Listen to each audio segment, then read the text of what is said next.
This is the last video in our 5-part series. Here we will stick it all together and apply some of the concepts to practice. Your learning objective is to address practical considerations for research implementation and enhance communication of those research findings. In the research roadmap, we are now focusing on sharing. How do we want to present our data? It's one thing to go through the process of planning for data collection, doing the data collection, and then analyzing the data, but one huge piece is how you communicate those findings. The COVID-19 pandemic is a prime example of how public health communication can shape public perception and health behaviors. The data you've collected and analyzed is telling a story about your topic of interest. So in order to share that story effectively, you must ask yourself, what are you exploring? Who is your audience? What do they want to know? And how do they want to know it? Asking them directly helps to build transparent communication between partners. Have you heard of the term data viz? What do you think it means? Take a minute to pause and write down a definition.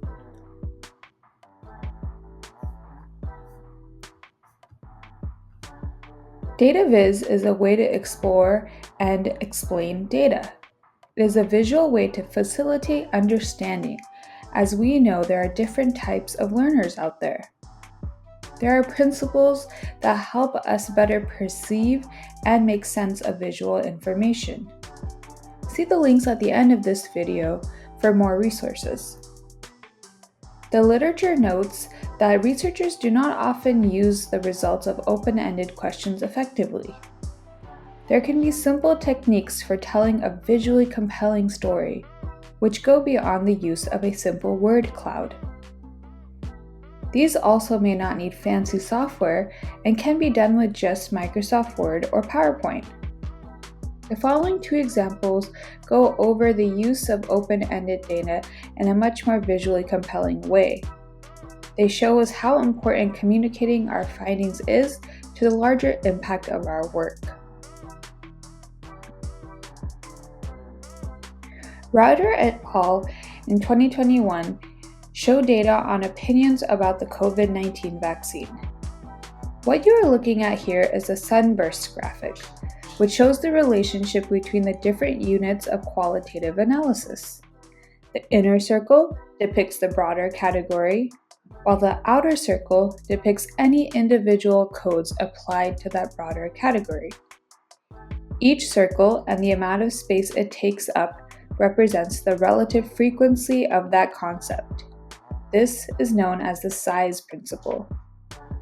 So you can see that about half of the 600 plus statements relate to the broader category of safety or effectiveness. And for the broader category of distrust, the individual codes were of conspiracy theory and government. The way this information is overlaid shows the connection between the data and how meaning can be derived. It is the visual display of information that connects to our understanding. In this next example, the same researchers review data collection that occurred over 3 time points, or waves as they're shown here. Open-ended questions were asked to participants who did not want the vaccine right when it became available. Their responses were assigned to one of 10 categories after the coding process. The line graphs show how those reasons changed over time.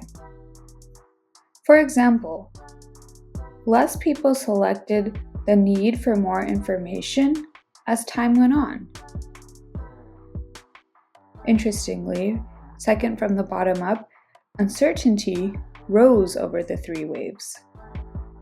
The way data is visualized here shows the principle of proximity and how the importance of each of these categories changed over time. Before COVID vaccines became widespread, Survey data showed that many Americans did not explicitly say if they would get vaccinated or not. Instead, they selected didn't know or unsure answer choices.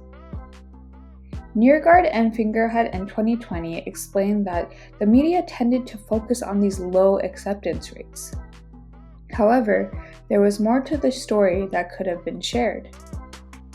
Open-ended responses show that people just wanted more information or to wait longer before getting the vaccine, not that they were vehemently opposed to it. With this information, the narrative on low acceptance rates could have been reframed. Qualitative data is what provided that richer perspective in this case study. A final element of this training is to understand how qualitative research can be conducted at your organization. More often than not, we may have limited resources and funds available to do this type of work. However, we can make it happen with a few key considerations. Focus on the most important issue. Clarify what data is essential to collect and reduce the amount of data collection. You can do this by reducing the number of people or groups being studied. You could use quota or critical sampling, where you prioritize information-rich participants as opposed to having a more diverse representative sampling. You could also reduce the duration of your study. You could use what's already there. Existing data can provide valuable information. These sources include media reports, historical records from the organization, and university studies. If there is a way to use this information that has been previously collected and avoid reinventing the wheel, that is preferred. Lastly, let's review some final best practices, or sticky notes, on the concepts we have been covering. Remember, stay humble and understand that community is the expert. Seek feedback on questions you think are important to ask in your study. Supply data to your community partners and include them in the process when possible. Simplify language and reduce jargon whenever you can. And share results, asking what the intended use is early on so you can better prepare for the communication of those findings. These sticky notes can help guide your journey with qualitative research. Here are helpful resources related to the material covered in this video.